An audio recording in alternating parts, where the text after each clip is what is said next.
Hai teman-teman semua, kembali lagi di channel Pendapat Joseph. Hari ini saya akan melakukan review pertandingan AS Roma melawan AC Milan di Giornata ke-17 yang dimainkan di San Siro dini hari tadi atau malam waktu Italia.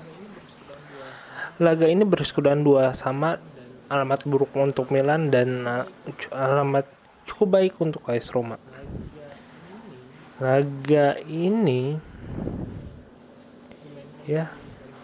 dimainkan di San Siro, berarti yang merupakan kandang Milan, dan Milan cukup diuntungkan dengan tidak adanya pemain cedera di kubu Milan ataupun skema trennya memang sedang bagus setelah tahun baru ini.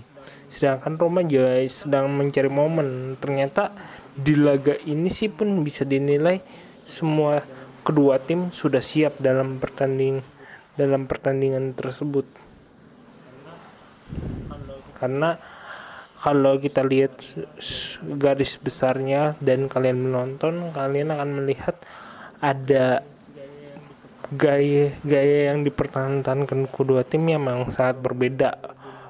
Roma lebih mengandalkan serangan balik, si Milan lebih mengandalkan serangan terorganisir. Kalau dilihat kita bedah dari laga per laga, dari laga babak pertama babak kedua, Milan itu lebih ingin menguasai bola, ingin menguasai dengan operan langsung, pergerakan pemain-pemainnya memang di atas pemain Roma mata kemampuannya, tetapi Roma tidak diam begitu saja. Dia juga mengandalkan pemain-pemain yang memang bisa memainkan bola, menahan bola. Bagaimana sejak menit awal si Dybala dimainkan, Zalewski dimainkan, yang bisa memberikan gigitan dan umpan matang ke si Tammy Abraham, juga ada Zaniolo. Jadi kan Roma tetap memakai formasi 3-4-2-1-nya, hampir sama dengan skema waktu di mereka Scudetto. Hampir sama kayaknya enggak deh. Nah, sedangkan kalau si Milan tuh tetap mengandalkan 4-3-3 di mana Leo, terus Giroud dan beberapa pemain lain cukup ada di posnya masing-masing. Dari permainan itu memang di awal babak pertama memang jual beli serangan, teknik-teknik umpan, cara mengumpan, memperdayakan masing-masing lawan itu cukup dipertontonkan hingga pada mulai menit 20 sampai 30 mulai kembali ke bermain urat saraf.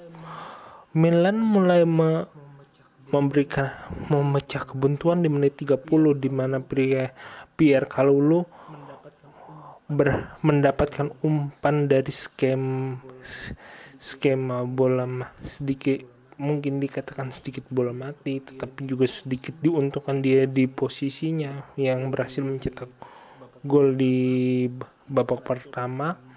Setelah itu Roma dan Milan kembali ke gayanya masing-masing, berusaha mencetak gol tetapi gagal terus.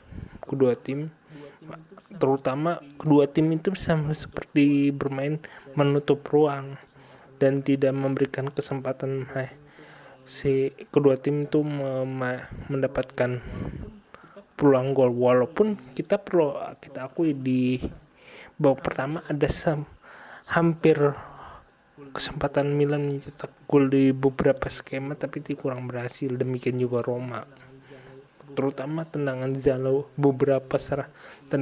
Zalewski, bagaimana Dybala memainkan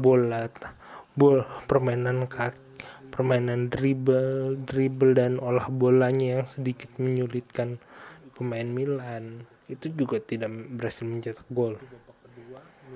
Di babak kedua, Milan dan Roma juga hampir mulai bermain lebih ngotot, lebih menggunakan kerja sama tim, bermain sedikit drama, sedikit friksi untuk memberikan gigitan di pertandingan. Saya tidak hal ini juga cukup diamini dengan beberapa pelanggaran bagi kedua tim, yang beberapa pelanggaran tidak perlu, bahkan Milan dipastikan tanpa Tonali di laga berikutnya. Demikian dengan Roma yang tanpa Ibanez di laga berikutnya. Walaupun dan kita tahu dua pemain ini sangat penting bagi klubnya masing-masing. Setelah itu Milan lebih menguasai pertandingan, terutama di mulai menit 54 sampai 74 itu Milan lebih banyak menyerang, lebih berhasil mencetak gol keduanya di babak kedua. Dan itu upaya dari Pogba, hampir sama kayak Pogba namanya, Kobaye. Dan dia tuh golnya Pogba bukan Pogaye. Pogba mendapatkan umpan dari Rafael Leao. Dan kita tahu oleh gol kedua Milan lahir dari skema serangan balik yang cukup bagus. Roma yang hampir gagal di laga ini berhasil mencetak gol di menit-menit terakhir justru. Lagi-lagi dengan skema yang tidak pernah terduga, bola mati.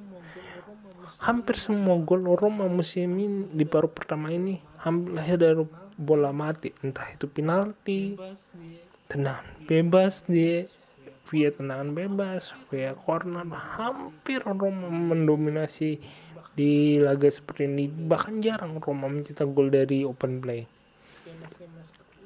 Skema seperti ini yang seperti saya katakan cukup menguntungkan Roma. Baik itu kadang mungkin living sedikit berdebat untuk mendapat keuntungan. Ya, di seperti ini Roma unggul. Bahkan Roma mencetak gol di menit akhir itu 2 kali, dan golnya dua-duanya memanfaatkan kesalahan lawan. Ya, untuk laga seperti ini ya cukup menarik bagi kedua tim karena golnya cukup kadang ada yang bisa kita senyumin, kadang-kadang juga ada dari skema yang cukup bagus. Jadi pertandingannya yang cukup menjual lah untuk orang yang menontonnya. Ya cukup dipuaskan untuk menonton Liga Italia. Jadi di 2 laga lainnya harusnya 2 tim ini harusnya menang sih, karena tidak ada lawan-lawan besar. Cukup sekian dari video saya. Silakan like video saya ini jika menyukainya, subscribe.